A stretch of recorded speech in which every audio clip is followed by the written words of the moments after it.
Should you invest into Therions? That's the question we're trying to answer today. Welcome to today's complete breakdown, where we do a complete breakdown of the deck of the day and help you make the all-important decision. Do I invest into this deck, okay? Today's deck is going to be Therions. We're going to be breaking it down into 5 different categories. We have cost, its competitiveness, the longevity of the deck, price versus performance, and most importantly of all, does it look good and is it fun to play? We're going to be giving it a final score at the end of the video to see if it's worth its price. If you guys like content like this, make sure to subscribe, like, and comment. Hit that notification bell and comment down below which deck you would like for me to do next, as well as the scores you would give it in each category. Now, without further ado, let's get straight into the video. The first thing that we're going to be tackling is its price. We're going to see the price of its lowest rarity core and see how much it would be if you had Elon Musk type of money. Shut up and take my money! At the time of recording this video, the lowest rarity is still pretty pricey due to the fact that it's more of a splashable engine instead of a standalone deck. So most of the cards are being bought for other decks such as ABCs, Sky Strikers, Plants,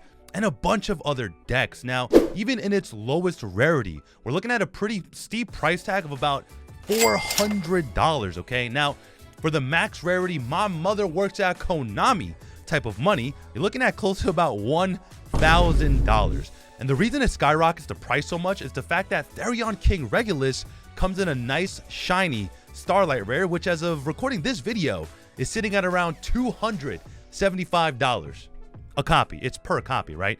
But like always, sometimes the deck can justify the cost, so keep watching to see if it's worth this price tag. Now, moving on to the next category, we're going to be looking at its competitiveness, which is being broken down into 2 subcategories. Is it meta or casual, and what tier would this deck be under? Now, to answer the question, is it meta or casual?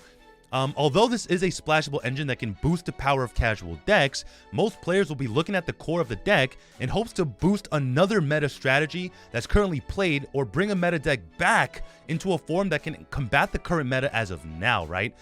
The biggest reason this core will be seeing competitive play is due to a card called Therion King Regulus. Let's read this card together. You can only use each of the following effects of Therion King Regulus once per turn. You can target 1 Therion monster or 1 machine monster in your graveyard, special summon this card from your hand, and if you do, equip that monster to this card. When your opponent activates a card or effect, quick effect, you can send 1 Therion monster card from your hand or face-up field to the graveyard, negate that effect. A Therion monster equipped with this card gains 700 attack. Also, it can activate the second effect listed above as if it were Therion King Regulus. So just by reading this card alone, a lot of competitive players are going to be really trying to get a free Omni Negate with this card, right? There are many decks and cards that can easily Foolish Burial this card, as well as the Field Spell that will allow you to add this card to your hand, okay? Overall, this engine is going to be seeing a lot of meta play due to the plethora of options it gives to an insane amount of decks. Now, moving on to its tier level, I truly believe as a standalone deck, this is going to be tier 2 or 3, okay? Before you people riot in the comment section, hear me out first. As a standalone deck, 1, it doesn't even have all the cards you need to even function as a deck, and 2, people are strictly buying the core only to boost other decks that are already seeing play. Now, in terms of being a splashable engine, it's going to be a tier 1 choice for sure. There have been other tier 1 splashable engines in the past, such as the Striker package and the Brave engine, which is seeing tons of play right now. So in terms of its meta viability and the level of tier that it is, I'm starting to think that this is a decent pickup for sure. Now let's move over to the longevity of Therions. Will it survive the ban list and will it get more support in the future? So we just had a ban list come out recently where cards like Yatagarasu and Change of Heart came off the ban list, which is a milestone for the game if you ask me. But Therion's being such a brand new archetype out of Dimension Force, we most likely will not be seeing a hit on the ban list anytime soon, right? With Konami letting us know the next ban list won't be for a long time, and the addition of them wanting to make more money, Therions have a hard pass when it comes to any ban list speculations. Now, in terms of it getting more support, this being such a brand new archetype, we can almost guarantee it will get newer cards that help the engine in the near future. Now, we don't have any confirmation yet as to which sets we're going to be seeing the new cards in, but if we've learned anything from history, every new archetype will get support in upcoming sets. If they're still giving us Hero, Dark Magician, and Blue Eye support, you can bet your dollar we're gonna get support for Therions as well. And finally, to wrap up this category, if you were on the fence about buying the core due to the fear of its losing its relevancy or the fear of no future support, you can finally hover over that checkout button. Now, let's see if we can figure out if you should click that button as we move over to the next category. Price versus performance. Will the amount of money that we invest give us any results at the local level, the regionals level, or even in tournaments higher than those, right? With this being such a splashable engine that powerful decks can already utilize, you can almost guarantee that it will be able to show results. Now, you're asking yourself, what even makes this archetype so good? Well, let's quickly go over the cards they have in their arsenal, starting with their field spell. Therion Disc Coliseum says, when this card is activated, you can add one Therion monster from your deck to your hand. Once per turn, if your monster would be destroyed by battle, you can send one Therion card or one Endless Engine Ardril system from your deck to your graveyard instead. Once per turn, when a monster is destroyed by battle and sent to the graveyard, you can target one Therion monster in your graveyard, add it to your hand. You can only activate one Therion Disc Coliseum per turn. Now, when a field spell also functions as a searcher, you already know the deck is going to be amazing. Not only that, it offers you battle protection while fueling the strategy by being able to dump a card from your deck to your graveyard, okay? This field spell basically has 3 really amazing effects all in one card, while at the same time being able to maintain its core stratagem. Another card that I do want to look at is Endless Engine Ardril System.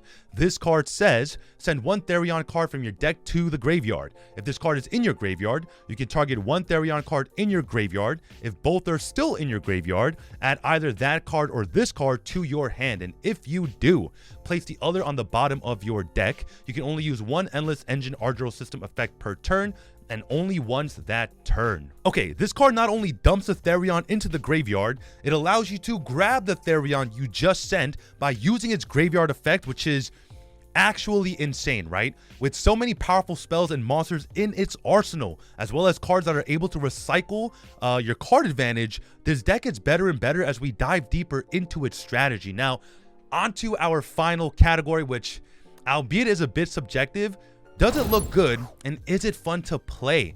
And as always, guys, comment down below your opinions on any category in today's video, as well as the scores you would give it. Now, I've been a big fan of old school Yu-Gi-Oh art where we were actually summoning monsters that struck fear into our opponents' hearts, okay?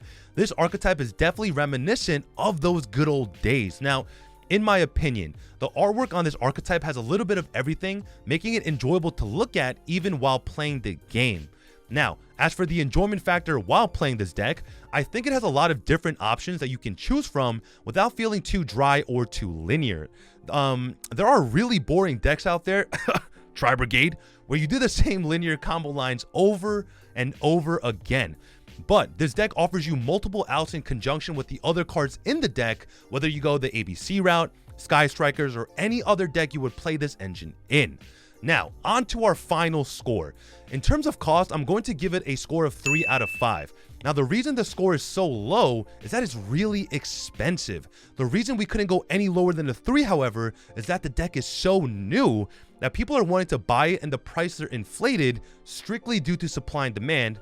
And that's something we can't do anything about until we either get reprints or people get bored with the deck, okay? For its competitiveness, I'm going to be giving it a 4 out of 5. Like I mentioned earlier in the video, as a standalone deck, it's quite unplayable, which is the reason we couldn't give it a perfect score. But when we factor in the fact that people will be splashing the engine into other decks, we can see how viable it's going to be in the meta today and future meta decks as well. Now, onto the longevity of the deck. I'm going to be giving it a 5 out of 5, strictly due to the fact that this is going to be a safe investment and it definitely won't get hit on any upcoming ban list, and we're almost guaranteed to get future support. Moving on to the price versus performance, I'm going to be giving it a solid score of 4 out of 5.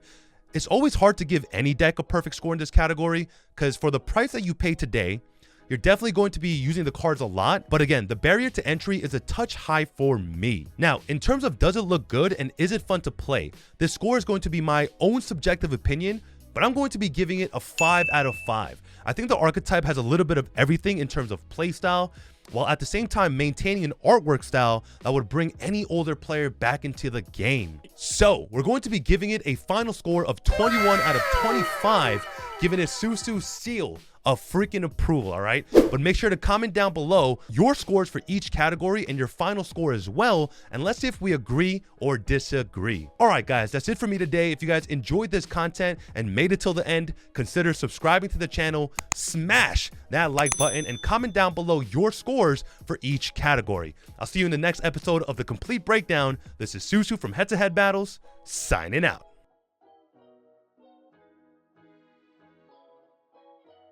What's up, guys? If you haven't subscribed, make sure to click that button right there in the middle. Also, if you haven't watched that video that YouTube is recommending you, it's probably crazy, all right? Go watch it. This is Susu from Head to Head Battles, Head to Head Battles, signing out.